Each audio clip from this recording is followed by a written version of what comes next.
Hello everyone, I'm here to talk about the media player. I have two main goals in my videos. The first one is to practice my English skills because my English is not so good, especially in oral English.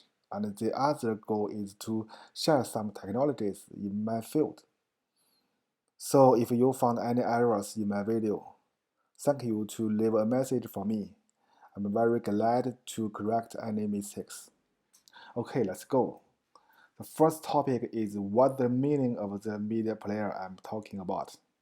Maybe there are many meanings of the words media player. The meaning that I'm talking about is the software running on electronic equipment like a PC, phone, pad, or something like that. Let's see the first picture. What is a media player? I listed four famous applications in the first line. They are used to play media files you've got, local files or online files. The first one is called the QuickTime Media Player.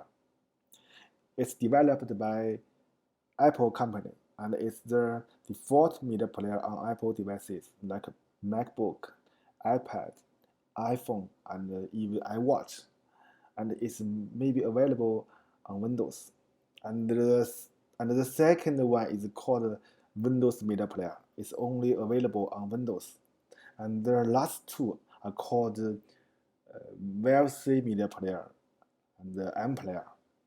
They are available on lots of platforms. On the next slide, I listed three famous content provider applications: YouTube, Netflix, and HBO Max. They provide a lot of contents for users to watch, and they use an internal media player to play the videos. Likely, social media applications also use an internal media player to play their video contents. The last line is a little special. They are not applications, they are platforms that the application can depend on. They have an internal media player too. It can be used by applications like iOS, Android, the mobile operating system, Windows, Mac OS, the PC operating system, and the two widely used browsers, Google Chrome and Safari. Okay, let's see the next question. How is a media player application like? The user, the user interface is all the stuff you can see in an application. You can use it to explore the contents and choose one or more to play. And you can control the state of the media player to seek, pause, stop, or something like that. When you want to play a video, the application will call the media player APIs to perform all the actions. The media player APIs are provided by the Media Player SDK. The Media Player SDK is a software package run on a particular platform. It uses the basic functions of the platform to implement a media player. The platform maybe also has the function of a media player, and the applications can use it directly.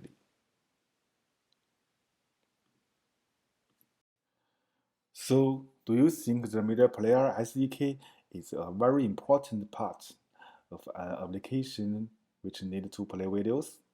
I think yes. So let's see more about media player SDK. Let's see the next question. How many media player SDKs are there?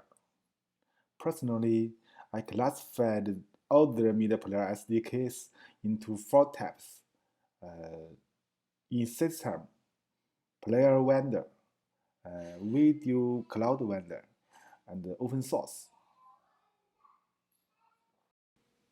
The in-system media player SDK means that they are provided by an operating system or browser, like AV Player in iOS and macOS, the Media Player in Android, Windows Media Player in Windows, and Video Tag in HTML5 browser. The application can call the APIs of the in-system Media Player SDK, and no extra software package is needed. But the in-system Media Player SDK also has a lot of shortcomings, and I will talk about it later. The next line is Player Wonder Media Player SDK. I list three vendors here: Bitmoving, JWP, and NextPlayer. They provide a more professional media player SDK. Usually, they support multiple platforms, and they can provide more service like more media format support, more APIs to make it more customizable. Important features like DRM, low latency stream, adaptive stream, and more devices compatibility. May player data service, but you must pay for the media player SDK. It is not free, but they will provide a lot of sample codes and documents for free. But if you want some technology support extra, maybe it's not free. And then next is Video Cloud Vendor.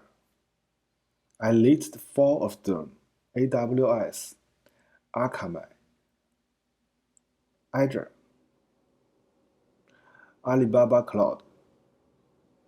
Interestingly, they are all start with the letter A.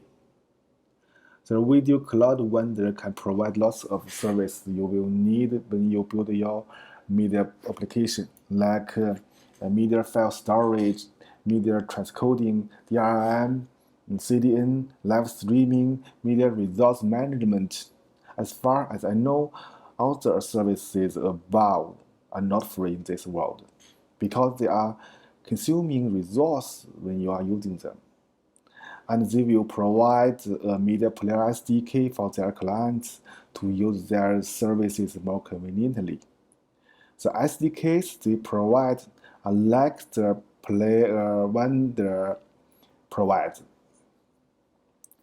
but they are more focused on their cloud services, and maybe some SDK are free, even if you need extra technical support. Let's come to the last step: open source media player SDK. I listed six very famous open source media player SDK here. The first one is Lab VLC. It's from the VLC media player. It's a cross-platform SDK. EXO player. It's from Google and it's only runs on Android devices. IGK player. It's from Bilibili, and it supports Android and iOS. It was very famous a few years ago, but it had stopped updating for many years. Cicada player. It's from Alibaba Cloud. It's used by Aliyun Player SDK. It's a cross-platform SDK, and it will be updated as the Aliyun Player SDK. And the last two are run on a browser. You can use them on a HTML5 page. This video will come to an end. Let's talk about the differences among all types of media player SDK in the next video. Thanks for watching. See you later.